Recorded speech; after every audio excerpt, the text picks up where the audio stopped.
shattered to unbreakable. Listen here, sweet sister. Whether you think you have one little crack or you are shattered into a billion pieces, this podcast is going to give you the resources, tools, and skills to help piece yourself back together to form a beautiful, unique, solid, and unbreakable masterpiece. You are listening to Shattered to Unbreakable, the Reclaim Podcast. Let's talk.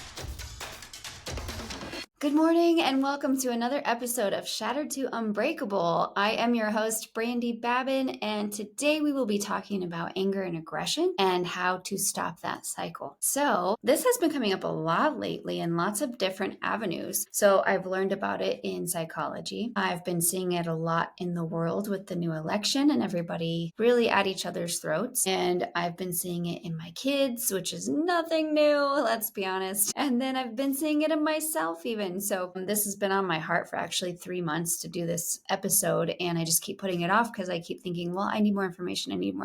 Well, God has provided so many life experiences lately to give me more information. So I'm partway speaking on experience, partway speaking on what I'm observing, and then partly speaking on what I've learned in psychology. There is, I'm going to take it from my children's standpoint, because I think we can learn a lot from our kids. So first, I'm going to talk about them. And what I notice is they get really aggressive, but it doesn't start that way.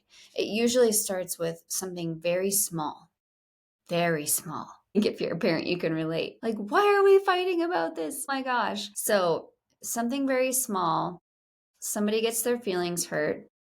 The other person, it's just like this volleyball back and forth, but the ball gets bigger and bigger and bigger and bigger and bigger until someone gets squashed. And so if you can think of it that way, what I've been telling my kids, first of all, the reading yesterday for church was talking about love your enemies, because even sinners love who loves them, right? It's not hard to love people who love you. It's not hard to love people who treat you nice. It is hard to love people who don't love you and who don't treat you nice. Now, I do want to point out that this is where religion can really muddy the waters, okay? What Jesus is talking about is not to let people take advantage of you.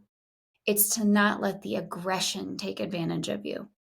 It's to not let yourself get to a point where you're the aggressor. You've changed your character now. That's what I keep telling my kids. If somebody's mean to you and you react in such a way that is not you, you are becoming them.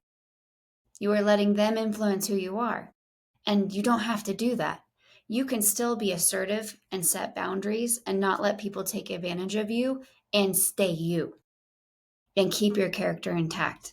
That is something that's very hard to do. I'm not saying it's easy. And it's taken me years to learn how to do this. I'm better. I'm not completely mastering this, but I'm much better than I used to be. You can ask my family and friends. So I used to get so angry. Oh my gosh. And not that I wouldn't physically act on that, but my words were sharp.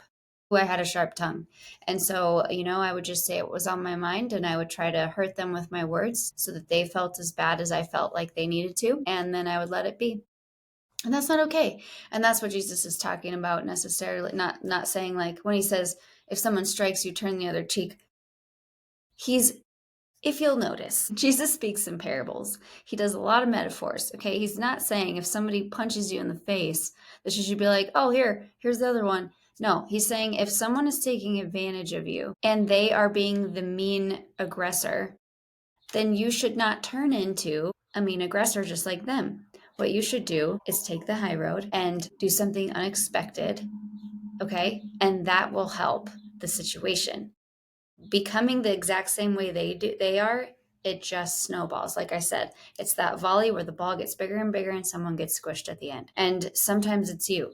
You just have got to think of it as a way to end a cycle, not a way to keep it going. And that's what I'm telling my kids also. So when I'm talking to my kids, I'm letting them know if someone is mean to you, something happened to them to cause that. And it's either something you did or something somebody else did and you're just getting it. Okay, so if someone's mean, they maybe had a bad day. Maybe they were abused earlier that day, emotionally, physically, whatever. Maybe they didn't get very much sleep. Maybe they're hurting. Maybe they have a headache. I know some of you with migraines know you can turn into a completely different person with a migraine. So I know that things happen in people's lives that cause them to act a certain way. And if I know that I didn't cause whatever it is that's making them act this way, it helps me to have some compassion for that person. And my mom always taught me this. I just think in the back of my mind, ooh, they're having a bad day. I wonder if there's anything I can do to make that better.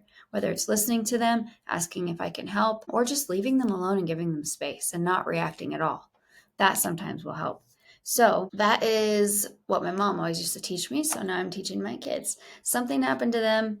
See if you can figure it out. If not, let them be. Give them space. It's not your responsibility to make them feel better, but you can try. So yes, I love that one. Okay. And then I follow a couple of different people on Instagram that I think are super inspirational when it comes to dealing with kids or just with anger in itself. So I've learned a lot from this guy. There's one guy called Mr. Chaz, and he has these posters, and it's green brain, yellow brain, red brain. And we also learned this in psychology. So green brain, you're thinking logically, everything's going great. Yellow brain, there's some sort of stimulus that's negative.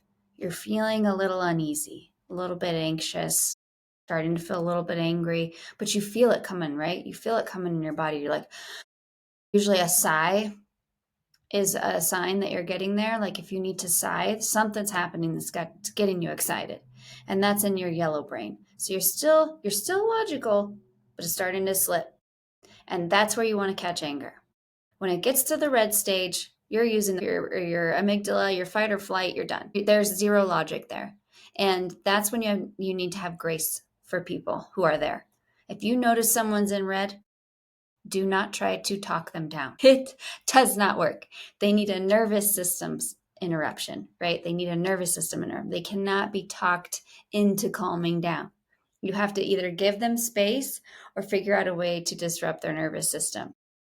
So I don't even know how you would do that for someone else. Like flick them on the head. Don't do that. Don't do that. But it would disrupt. It would disrupt a little bit. They just might punch you in the face. So let's not try that one. When somebody is in red, though, and they've been practicing ways to regulate themselves, they will notice and they will know how to calm themselves down. Obviously, easier if you catch it in yellow, but sometimes when you're in red, you can stop and say, I'm in red.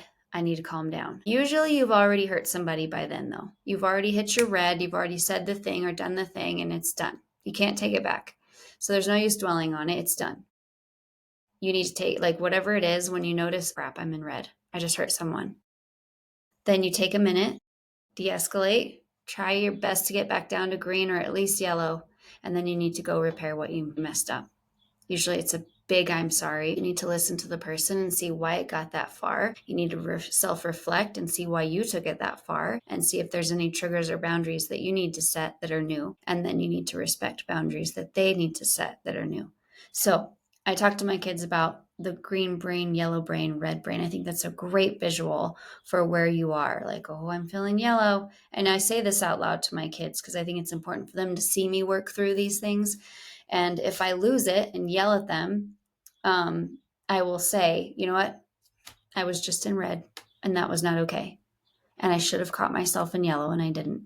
And next time what I'm going to do in yellow is I'm going to take a big deep breath where you can tell that I'm on the brink of red. And that way, you know, I might need a minute. And then you can help hold me accountable to me needing a minute. So that's how we handle it at my house for the kids. Mr. Jason Wilson on Instagram. He's a martial arts coach or sensei. He has a ton of great videos. It looks like he works with a lot of little boys that have aggression and anger built up. And there's a lot of frustration in martial arts because someone's attacking you. It's not fun. It's going to hurt usually because if you mess up, sometimes it's fatal. And so they're teaching you when you mess up, it hurts so that your body gets used to not messing up and mastering these skills so that you don't even have to think about it. So there's a ton of frustration built into this. And Mr. Jason Wilson is an amazing coach. He doesn't yell at them. He doesn't degrade them. He doesn't say do better. He encourages and lifts them up and does it in a loving way. And so I think it's really important to follow him and to use his tactics for little boys, especially because we're teaching little boys that it's not okay to cry, and it's not okay to get frustrated, and it's not okay to emote. Really, they have to be this stoic person. And then, like one girl was saying, they grow up and then we wonder why we have so many emotionally immature men. Well, nobody taught them how to handle them. They said, you're not supposed to emote. Nope, you have to be this strong, stoic. You're not allowed to have any feelings. It's ridiculous. Anyway, so follow him. One thing that he just taught about aggression that I love is he said a closed fist is a closed mind. And so you have to open your fists. And it's amazing. Like when you clench your fists, like you can do it right now with me, clench your fists. And it just feels icky. Like it just feels like the energy that's bottled up. And then slowly open and release your hands all the way out. And then just hold it there. And for me, because I am so in tune with my body, I feel the energy release. Like it feels so calming to have my hands open and I don't feel stressed or anxious. And so that is something he's teaching this little boy, because this little boy is so mad and he's got his fist clenched and he says, open your hands, open your hands. A closed fist is a closed mind. To open your hands, open your mind, let it all out. Let these feelings move through you. Don't keep them bottled up, right? So I think that's really cool. So 2 people to follow on Instagram, Mr. Chaz and Mr. Jason Wilson. Okay, moving on. This election has so many people fighting. I can't stand this. I can't stand us fighting so hard against our own countrymen. It drives me insane. And what I don't understand is the people can't realize it's just fear. You are being aggressive out of fear. There's only 2 reasons why you get aggressive: fear and sadness. For me, sadness is more my trigger for aggression. I hate seeing people hurt.